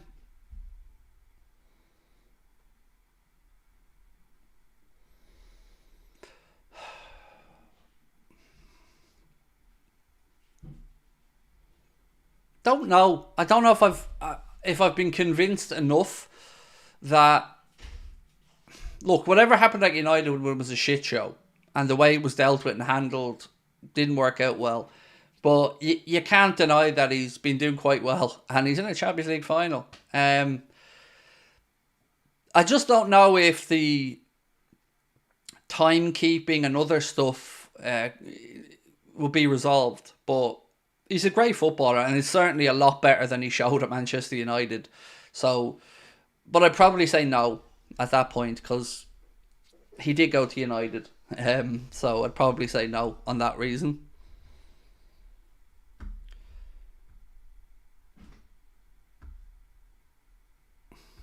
Elise or Kudus, who would you pick? What's a tough one. Elise or Kudus, who would I pick? I think I'd probably fall on the side of Elise, especially if you're looking at age and price. Yeah, probably Elise at 60 million to me seemed better business than Kudus at 85. I'm not displeased if either of them end up in a Liverpool team, by the way, but I take Elise, I think. I would still have that concern that I have about the hamstring, but I think if that hamstring issue is just a once-off or not constant thing, 60 million will end up looking like a bargain for Elise. So I think I'd go with Elise.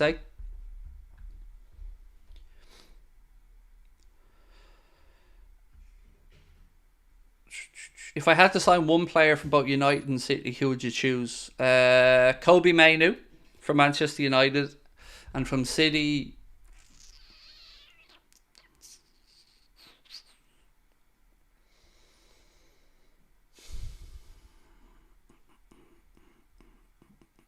Rodri.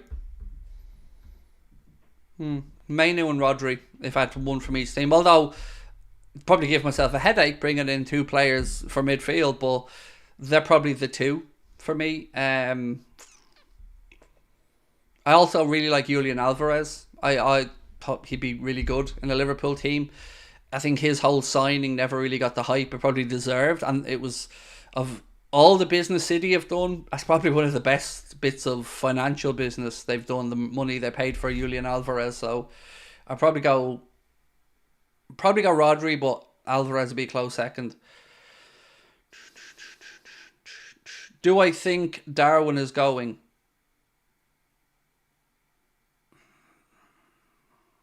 No, I don't. Because you've got to think of where would he go, first and foremost. So Barca could want him all they want, but they don't have the wedge. They don't have the money. So you'd have to then look at a swap deal for Barca, and probably, again, I don't see that having much legs. Real Madrid don't need a centre forward. I don't know where else he'd go. So, like, going to PSG is a step backwards for the lad. So, no. And I'm happy to give him another season. So, for me, no, I think he stays.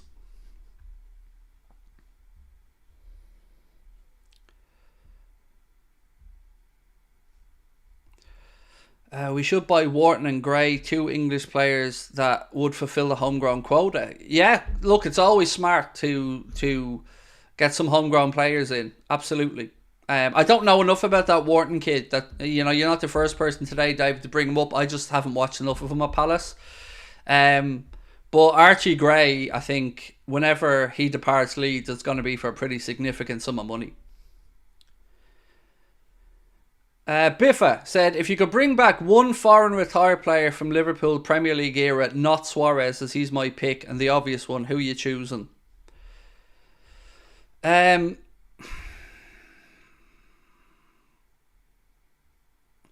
It's probably either Mascherano or Alonso. One of those two. Yeah, Mascherano or Alonso from the Premier League era, because that was the quote for you. I think Mascherano or Alonso for me. Would Elise be homegrown? Isn't he French? So I don't know. I keep getting confused between him and Eze, which one of them's French and which one of them isn't. So I really don't know off the top of my head. I can never remember. I think Elise played for France, right? Somebody said an informed Gerrard.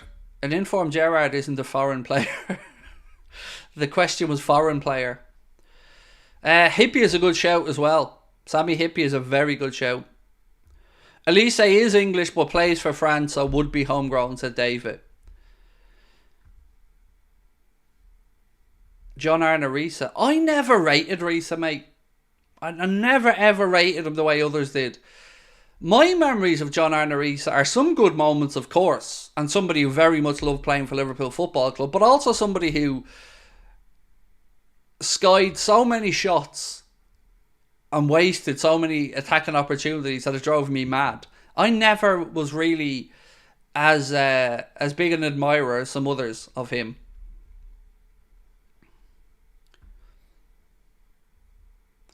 Homegrown player can be from outside England. I know. Once they're educated, I get that part. But my point was, I didn't know if he was French and was educated. And I do know that once you're educated here for X amount of years or whatever, you can be classed as a homegrown player. I get that. I just couldn't remember whether Elise was French or not, basically. But again, no problem you bringing up the comment, mate. It's always good to fill everybody, including me, with as much information as possible.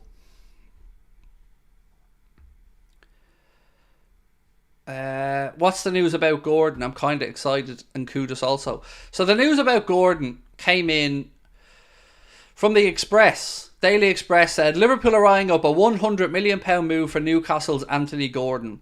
And the article was also mentioned in the Echo, who said, interestingly, despite his development at Goodison Park, Gordon has been a lifelong Liverpool supporter, having previously been part of their youth setup before moving to Everton at the age of 11. The Kudus link is one that I wouldn't believe this link all that much, personally. It's from a guy called Ibrahim Sani Dara, who said exclusive English giants Liverpool are set to trigger an £85 million release clause for Mohamed Kudus to capture the Ghanaian superstar from West Ham United. The Reds activated contacts today to help them in completing the deal before agreeing personal terms. And then he finishes by saying Liverpool want Kudus. So that's where the two stories come from. One from the Express. Look, I'm not saying we're not interested in Kudus. I believe we probably are looking at Kudus, but I don't know if that's true, that we've gone that far as to say, because we don't have to really make contact. If there's a release clause that we're going to pay, I guess maybe you'd have to make contact because maybe you want to structure how you pay that 85 million in a particular way rather than paying it all up front. But I don't know how much faith I'd put in that post. You think this club will pay 100 million? Did I say that? You do know I don't own the newspapers, pal, yeah? I'm not the one writing these stories. I talk about them and we discuss whether we think they're true or not. We did a poll earlier on in the stream where we asked, would you take them for 100 million? And I think it was really high. Like, I want to say 83% of people said nope. But do I think Liverpool would ever pay 100 million? Well, we were trying to for Caicedo. But I don't think he's worth 100 million.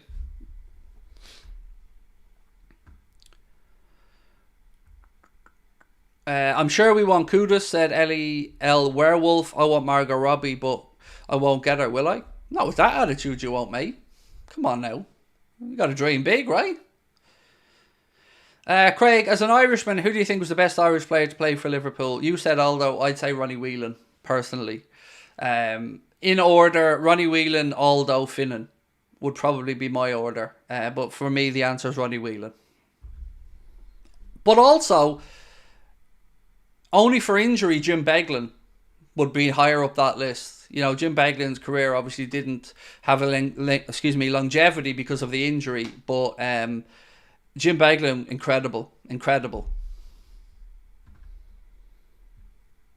Any player currently playing for Slot interest you? I don't know enough about them, so you know I'm not going to sit here and claim that I watch much of the Eredivisie. I don't, and certainly haven't watched much of Feyenoord. The one that I get, Geertruida, I can see the appeal of at a reasonable price with the versatility that he brings across a multitude of positions. But other than that, I would definitely be in the camp of being cautious when you go to look to make signings from the Eredivisie because it's a mixed bag.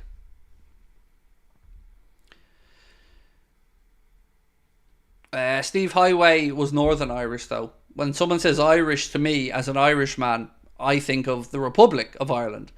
Highway, obviously, if you want to go the whole of Island of Ireland, very good conversation. I'd rather have Isak instead of Gordon or maybe Guimaraes. I'm with you, Ashley lad. I'd rather have Isak as well. I think Isak would be a very good complement to the way we play football. So a little bit on tomorrow, by the way. We're going to start a little bit earlier than normal because it's the second to last game for Jurgen and I want to soak it all in as much as I can. So we're going to start our watch along tomorrow at 6:45. So just an extra 15 minutes. So if you want to join us tomorrow, we'll be starting at 6:45. Just a heads up on that one.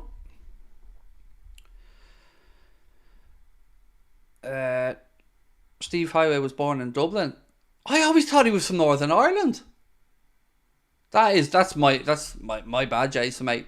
That's totally my own embarrassing comment. Always thought he was from the north. There you go. Wow. I've been educated today, mate. I've been educated, so there you go. Obviously, it was before my time because I don't ever remember Highway, but there you go. I obviously know Steve Highway from the song The Fields of Anfield Road and whatnot, but never seen the lad play football. Way before my time, and genuinely thought he was from the north. I stand corrected and I live and learn, so thank you. Always open to learning new things, and there you go. So then, again though, I wouldn't put Highway on the list because I haven't seen him play, and when I do these things I always talk about players I've seen playing, so I guess my list would probably remain the same, but for those who were around or older than me, I'm sure Highway would be on that list.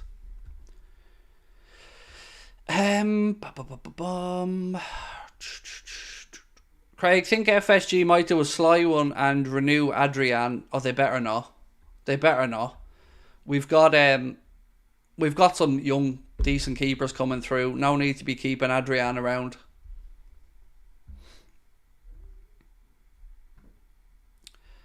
I think FSG might. I've done that one. Mark Lawrenson. Again, before my time, so didn't really get to watch Mark Lawrenson. How much would somebody have to pay for Alisson? Oh, God. I think he's contracted till 2027, if my memory's right. So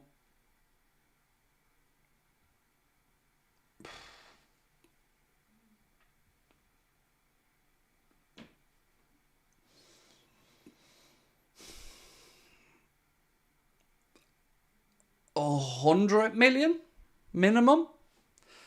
If he was a couple of years younger, I'd probably go 120, but £100 million minimum would probably be, in my opinion, Alisson's the best goalkeeper in the world. Courtois right up there as well, but for me, Alisson's the best keeper in the world, and as such, it would want to be a world record for a goalkeeper.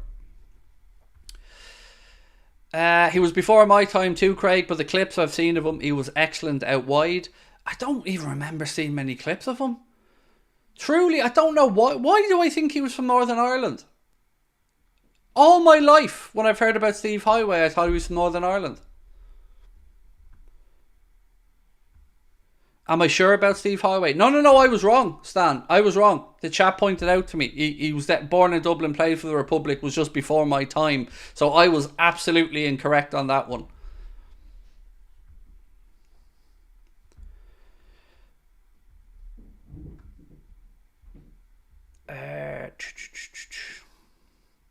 George, talk to you soon, mate.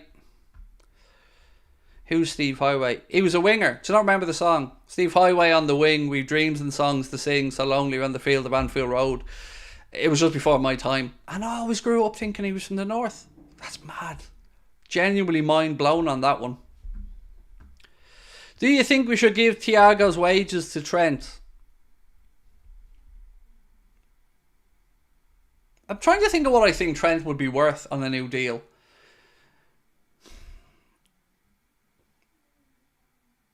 I think I'd probably value Trent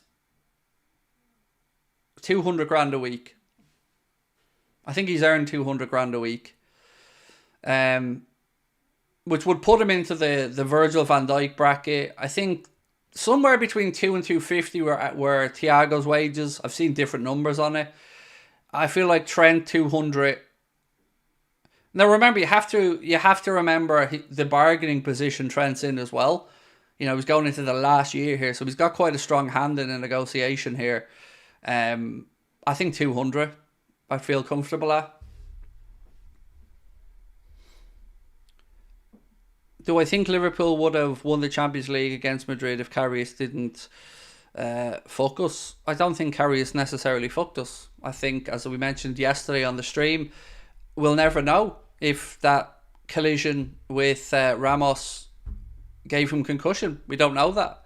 So I feel like it's impossible to talk about that situation other than it being a very unfortunate event for everyone concerned on our side.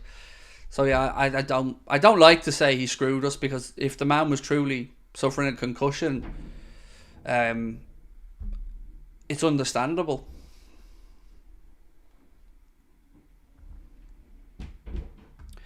Who do you think would make a really quality coach in this current Liverpool squad?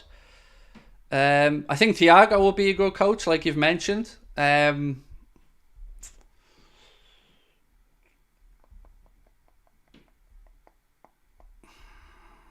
Robbo, maybe.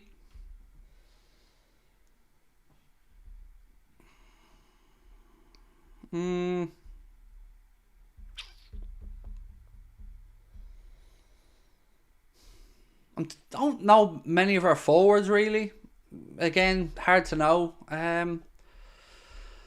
Alisson would make a great goalkeeping coach, obviously. I think if any top level player these days wants to go into coaching, that option will open up for them, whether it be starting through the academy system. So I think most of them, having played at a good level, would have a fairly good understanding of what they would want and how to express that. So I think most of them would probably be good coaches. But if you asked me, I would have bet my life Jamie Carragher would have become a manager. Yeah, of all the players that came through at Liverpool, if I would have bet everything I own on Jamie Carragher going into management, and he didn't, so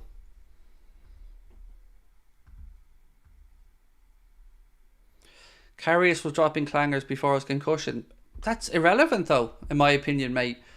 And I'm not disputing that he did, but if he had a concussion on that day, you've got to give him the benefit of the doubt on it.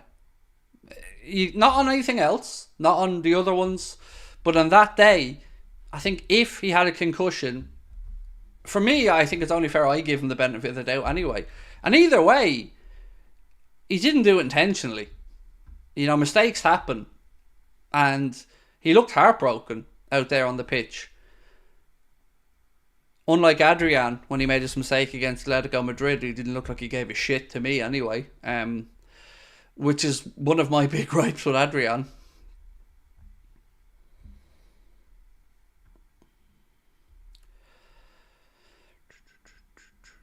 If we get Nico Williams and a defender, a central defender, I'd be happy, said Richard Davies. I think that would be a good start, Richard, in the window. I feel very confident we will get a wide player and a centre-back. I mean, they're the ones being spoken about as the positions that Liverpool are going to recruit in. So I just don't know who the exact ones will be.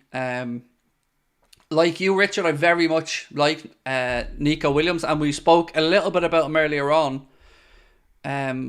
Where's the list on Nico Williams? Yeah, so he has a release clause in his contract at Bilbao of €50 million, which is about £43 million. Apparently he's on 250 grand a week as well, though, and Barcelona are looking at him as an option that they'd like to bring in as well. So lots to think about there, but really like the kid, really like the player, and like yourself, would be more than happy to see him at Liverpool. Do you think we shall go back for Barella? No, I don't. The Inter board feel very confident Barella will sign the new deal, and they've just won the Serie A title again. I think he feels settled there, so no, I don't. I think it's right to look a bit younger as well at this point. Any chance of a transfer update? Yes, of course. I always do a recap before we finish up, so no problemo. So, right, for those who came in a little bit late, let me fly through where we are at today. We started off by speaking about the two main stories, which are the rumours of a move for Anthony Gordon, which comes from the Daily Express. And the rumour is Liverpool are eyeing up a £100 million move for Newcastle's Anthony Gordon. I didn't realise until I read a piece in the Echo that he is a lifelong Liverpool fan, and that he was at our academy previously, and he was released at the age of 11 when he went to Everton. So we spoke about that. We did a poll on that. 83% said no way would they pay $100 million for Anthony Gordon. So we moved on. The next one was about Kudus. Loads of links to Kudus, but there was one gentleman posting who professes to be fairly well connected in African football, based, I think he said he's worked as a media officer and a few other bits and pieces. He posted to say, exclusive, English giants Liverpool are set to trigger an £85 million release clause for Mohamed Kudus to capture the Ghanaian superstar from West Ham. The Reds activated contacts today to help them in completing the deal before agreeing personal terms, and finishes by saying Liverpool want Kudus. And I think most of us would be more than happy with Kudus at Liverpool. He's a very good footballer and certainly proven himself in the Premier League. And we then went on and we spoke a little bit about what Michael Edwards is trying to do at Liverpool and that Florentino Perez kind of connection or similarities. Also then went and spoke about... Oh, we haven't spoken about this yet actually, about how much money this season could be worth to Liverpool. So every league position's worth about £2.2 million more as you move up through the positions. So Liverpool this season could bring in as much as about £190 million between Premier League prize money and the £27 million that it's believed we get for getting to the quarter-final of the Europa League. So all in all, quite a bit of revenue brought in there from the Premier League finishing position. Which again kind of tied in nicely with the two transfer targets that we'd seen mentioned and the £185 million on tonight's stream title. What's this one? Sorry, there's a few other things coming in. Yeah. We also spoke about young players who will be departing Liverpool. Anything Liverpool have posted and credited Jack Lusby as saying Mateusz Musialowski is expected to depart on a free transfer, and Frauendorf is another one who they say could depart in the summer. Then we just went through a list of players who the Athletic said Liverpool could be worth keeping an eye on. Dani Olmo was one. Mohamed Amora was another one. They mentioned Jared Bowen, but of course he signed a 7-year contract last season. Francisco Conceição from Porto was another one. Bakayoko and Nico Williams. That's pretty much what we spoke about in the main tonight. As well as taking the piss out of Manchester United because of their leaky, ever so leaky, very leaky, quite leaky roof. Good news though. They could just turn that into a splash park for the summer, because season's coming to an end now. So with the good weather in Manchester, maybe they could just throw buckets into the roof and they could create it in like an aquadome or something like that. You know, Bruno could be out there practicing his diving, ready to go for next season. I mean, I'm thinking out loud here. Feel free, Mr. Radcliffe, to take these ideas and run with them, mate. It's your ground. Do it as you see fit. But, yeah, very embarrassing again. Bit of rain on Old Trafford looks like A leaky garden shed.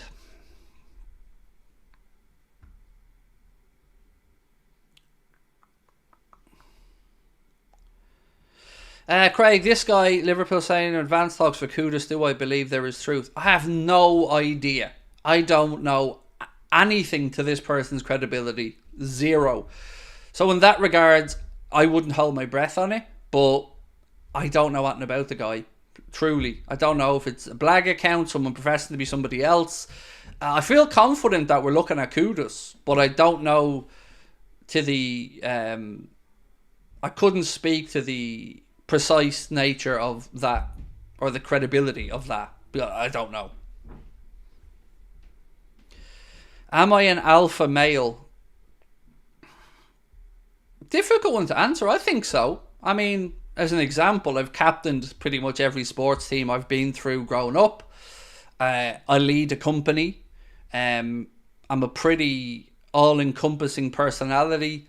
I don't physically intimidate or try to physically intimidate people in that sense, but I would say, yeah, I'm an alpha male, I would say. Not the alphaest of alpha males, but certainly have been a leader most of my life in projects or things I've been involved in. But I don't know. I would say, though, an alpha male with a very, very, very below average manhood. You know, I wish, you know, but it is what it is. Do you know what I mean? It is what it is. No point lying about, no point sitting here talking about 12 inches or whatever. No, fortunately, no. Have to make do 11 and a half. But, you know, it is what it is.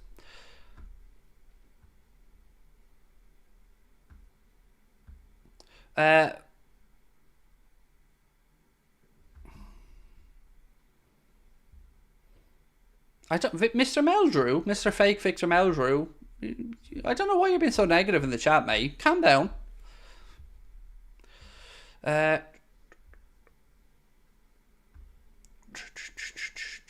Change Chelsea FC name to Loophole FC. I think I saw Kudus release clause isn't available till next year. Yeah, there was some West Ham fan account who said that Kudus release clause doesn't come into play till next year. All I know for certain is what David Ornstein said, that there is a release clause for him and Paqueta. That's it. He didn't go into detail as to whether it was valid this year or next year. He just said recently on I don't know if it was a podcast or an article in The Athletic, that both Paqueta and... actually, you know what? I still have the notes here from it. I'll read it out to you. One sec.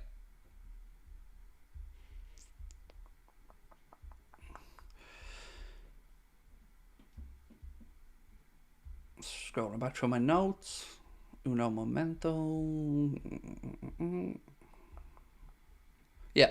So, this was from David Ornstein. Said, Kudus and Paqueta have release clauses in their contracts, and so there is a possibility that clubs could come in for West Ham's most notable names, and that they can generate significant resources for the new manager. So, I would interpret that as the release clauses being active this summer, because I don't know why David Ornstein would speak to that effect, particularly with a new manager coming in, if he didn't believe those release clauses could be activated this summer. So, you know, he does speak about giving funds to the new manager, meaning, obviously, that manager that's coming in. So I would take that as them being this summer.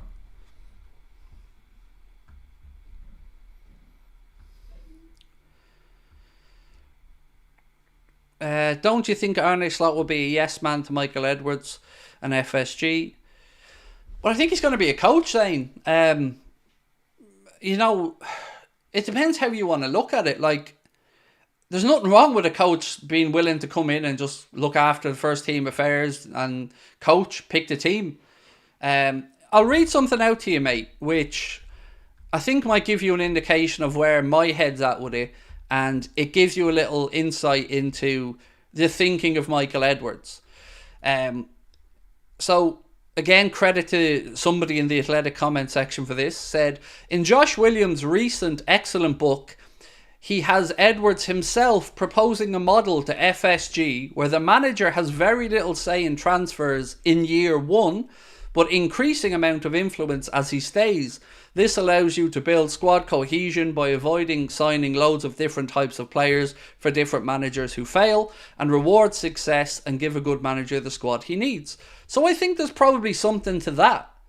You know, you come in, yeah, you're a head coach.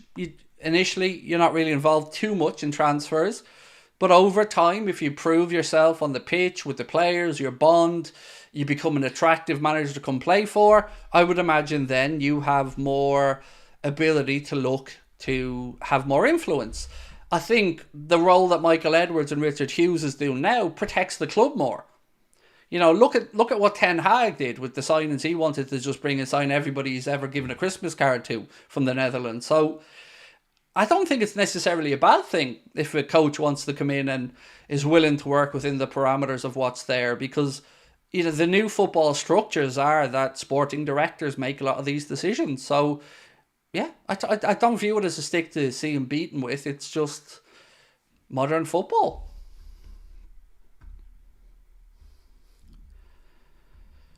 Does anybody actually think Anthony Gordon will sign for Liverpool? No. We did a poll on it earlier on, Ewan, and 83% of people said that they wouldn't their backside pay 100 million quid for him. The coach or the manager has to have a say in who he wants. Yes and no, Dave. I think he has to have a say in the profile that he thinks the squad needs strengthening in. So let's say Arne Slot came in, looked at the team and said, right, you guys think we need a wide player and a centre-back, but my opinion is, for the way I want the team to play, I think we also need a left-back. Then I would think he would have the say to be able to go, I think this squad needs a left-back, and then Edwards and Hughes would say, okay, do their business, come back and go, we're thinking of this guy. These are the ones who the numbers show would be the best fit in the squad. And I imagine the conversation would be somewhere around that. So I think he will have a say, but not the say. And I think we look into this as a negative when it doesn't necessarily need to be. As long as the club gets a transfer business right, I don't care who signs them. I don't care who signs the players, as long as we make better judgment than other clubs. As long as we keep getting it right. Does it really matter whether it's Arne Slot, Michael Edwards, Richard Hughes, Barry Hunter, Dave Fallows, Will Spearman? You know, we just want the right signings. As long as that's happening, I think we should be happy. Now, that's not to say it's happened yet. The window wasn't even opened. Right, it's 10:30, my friends. I'm going to say goodnight to you.